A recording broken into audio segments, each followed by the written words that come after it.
Hey guys, Matt Goodwin here at GBNews. Don't forget to hit like and subscribe. Now today I want to talk about something that's been causing quite a stir in British politics.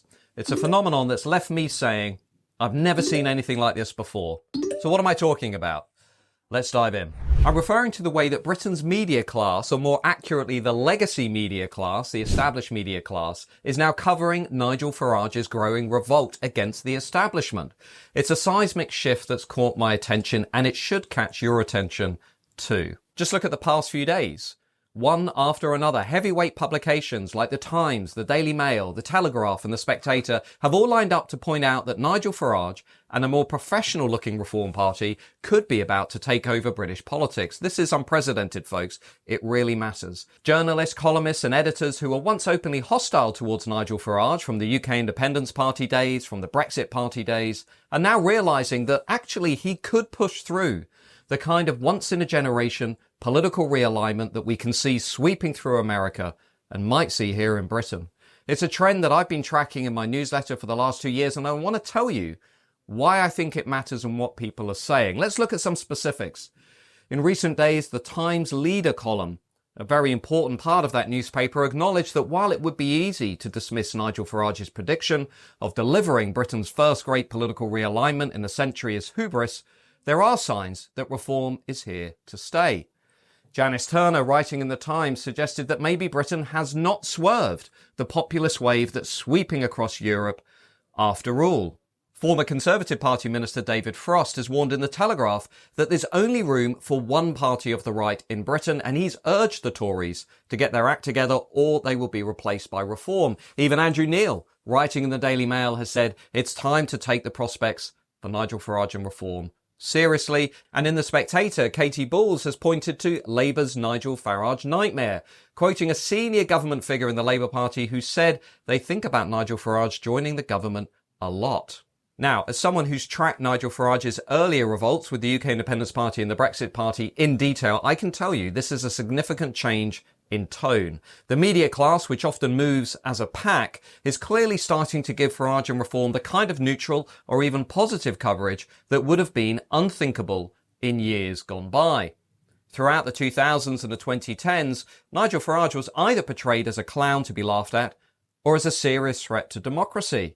But now, he's being presented as a credible political force with mainstream appeal, potentially even a minister or prime minister in waiting.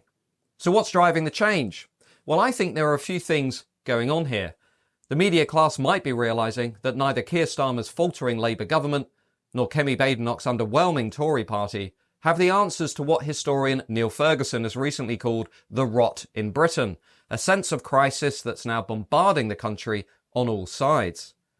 The media class might also be reluctantly accepting that Nigel Farage might have a point in calling out the big immigration, big tax, big regulation, big state, big net zero, and big woke consensus that unites left and right.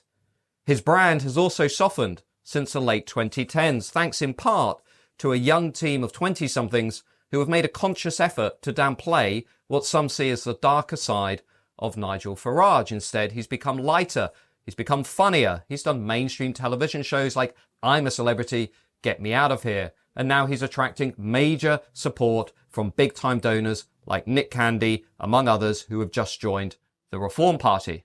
I think our country is amazing, but our country is in decline. I've got friends across the political spectrum. I've got some very good friends in the Labour Party. I've got some very good friends in the Tory Party, and they will always be my friends. But I genuinely believe it's time for a change in direction, and that change in direction is reform and Nigel Farage. Listen, I voted for Tony Blair when he came to the election. I voted for Boris and David Cameron and the guys there.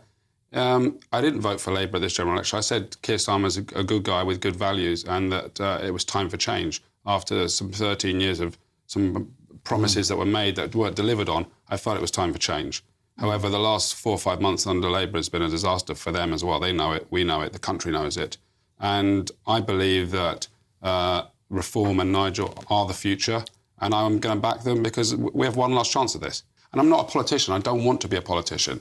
But what I can do is I'm very good at raising monies for funds for businesses. I'm very good at helping operations of businesses. And I will make sure that Reform UK has the right funds to run their operations and businesses correctly. You say you can raise enough funds to make them win the next general election. Nigel Farage, to my right, will become Prime Minister. How much do you think you can raise?